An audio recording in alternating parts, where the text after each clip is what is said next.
Hello, selamat datang ke modul perniagaan. Di sini, anda akan mempelajari cara menguruskan pesanan. Pusingkan tapak tangan kiri, anda boleh memilih butang pembelajaran untuk mengikut. Sebagai alternatif, pilih butang latihan untuk Sebelum meneruskan, adakah anda ingin menonton video panduan tentang cara berinteraksi dalam sesi ini?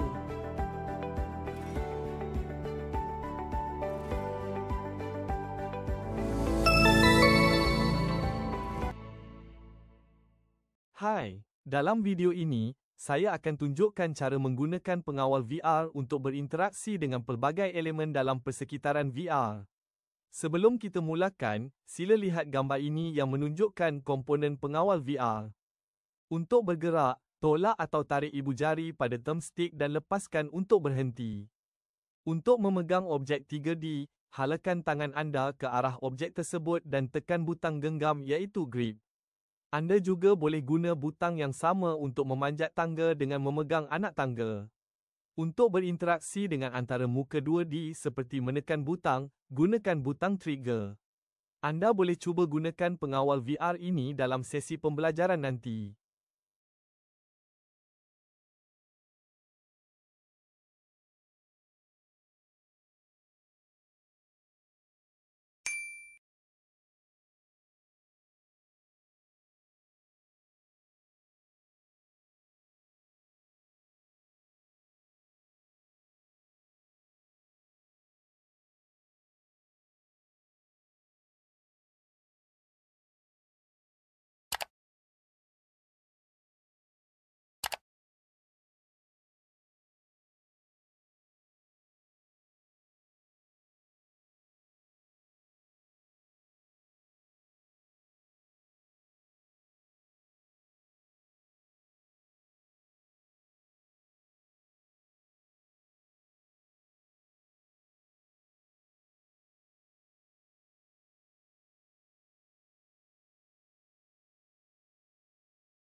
Hello, selamat datang ke modul perniagaan.